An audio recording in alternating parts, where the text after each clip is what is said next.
सागर का सानोदा गांव आज सुबह सुबह सुलग उठा। यह एक मुस्लिम युवक हिंदू युवती को लेकर गांव से भाग गया। बस फिर क्या था, गांव के लोगों ने पुलिस के आने के पहले ही लव जिहाद का आरोप लगाया और कानून अपने हाथ में लेकर गांव में जमकर आगजनी कर दी। फिर पुलिस की लाठीचार्ज के बाद मुश्किल से मामला संभला। फिलहाल गाँव में तनाव फैला हुआ है। देखिए सागर से हमारे संवाददाता ये ग्राउंड रिपोर्ट।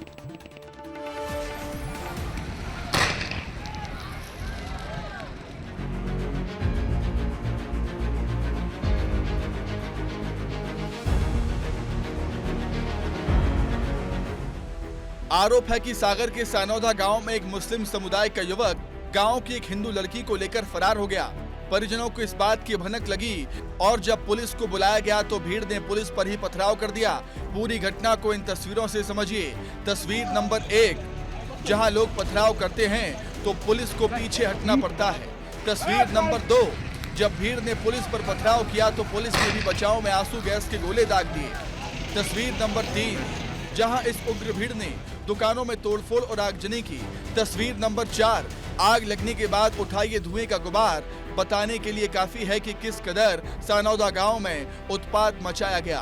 तस्वीर नंबर 5, जहां इस आगजनी और पथराव के बाद पूरे इलाके में भारी पुलिस बल की तैनाती करनी पड़ी। ये तस्वीरें इतना बताने के लिए काफी हैं कि सागर बवाल और आगजनी की स्क्रिप्ट कैसे लिखी गई। अब इन सब के बाद पुलिस बल के सामने सबसे बड़ी चुनौती है लॉ एंड ऑर्डर मेंटेन करने की। यहाँ के इश्यूज़ को हैंडल कर रहे हैं। अभी हमारे लिए लॉ एंड ऑर्डर कंट्रोल में है और शांति व्यवस्था कायम है और उसी के तारतम्य में फोर्स भी डिप्लॉयड है, भारी पुलिस फोर्स भी डिप्लॉयड है और हम लोग भी इधर पे हैं। तो आप सभी लोगों से भी हमारी रिक्वेस्ट है कि शांति को लेके हम लोग मैसेज करें। आरोप है कि शुक्रवार रात को एक हिंदू लड़की मुस्लिम लड़के के साथ भाग गई। जब परिजनों को सुबह इस बात की जानकारी होती है तो दोनों समुदाय आमने सामने आ जाते हैं। आगजनी होती है, तोड़फोड़ की जाती है, हिंसा भी होती है, जिसके बाद पुलिस बल को तैनात किया जाता है। लेकिन ये भीड़ पुलिस पर भी पथराव कर देती है और कड़ी मशक्कत के बाद हालात कंट्रोल में आते हैं। सानोदा गांव में तनाव का माहौल था। लोगों ने आगजनी की घटना की थी। जो युवक है उसकी दुकान और मकान में आग लगा दी थी। इसके बाद इलाके में काफ़ी गहमा गहमी का माहौल था। गांव में जो है स्थिति नियंत्रण में है। यहाँ पे आप हमारे पीछे तस्वीरों में देखिए, यहाँ पे आपको जो है पुलिस की जो तमाम टीमें हैं वो यहाँ आपको तैनात दिखाई देगी। गाँव में पूरे गाँव को जो है छावनी में तब्दील कर दिया। सागर के जो पुलिस लाइन का बल है और साथ ही जो है आसपास के थानों का पुलिस बल वो भी यहाँ पर बुलाया गया। हालात काबू में करने के बाद विधायक और हिंदू संगठन के नेता गांव पहुंचे और पुलिस पर आरोपी युवक को बचाने के आरोप लगाए और कहा था ये गंभीर विषय है, इसमें मामला दर्ज होना चाहिए, लेकिन केवल गुमशुदा की रिपोर्ट लिखी गई।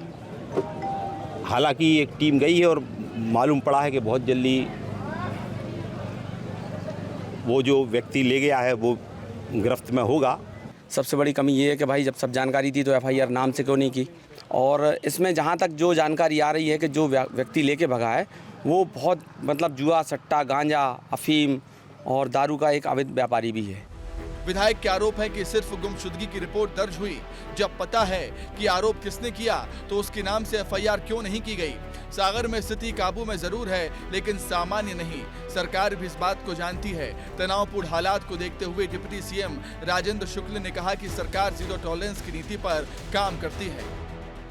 मध्य प्रदेश शांति का टापू रहा है, अभी भी है, और लॉ एंड ऑर्डर को लोग हाथ में लेते रहे हैं। पहले भी जो लोग कानून व्यवस्था को हाथ में लेते हैं वो उन पर कड़ी से कड़ी कार्रवाई भी करने में मध्य प्रदेश सबसे आगे है। पुलिस ने सीसीटीवी कैमरों के फुटेज जब्त कर लिए हैं। 10 से ज्यादा मोटरसाइकिल जब्त कर ली गई हैं, लेकिन अभी तक इस मामले में किसी की गिरफ्तारी नहीं हुई, जिससे प्रशासन के रवैये पर भी बहुत से सवाल खड़े हो रहे हैं। सागर से परशुराम साहू के साथ विस्तार न्यूज ब्यूरो रिपोर्ट। फिलहाल इस मामले ने गांव के हिंदू और मुसलमानों को आमने सामने खड़ा कर दिया है। लोग इसे लव जिहाद का नाम भी दे रहे हैं। उधर पुलिस प्रशासन के सामने बड़ी चुनौती युवक और युवती को तलाशने के साथ साथ गांव में फैले तनाव को संभालने की भी है।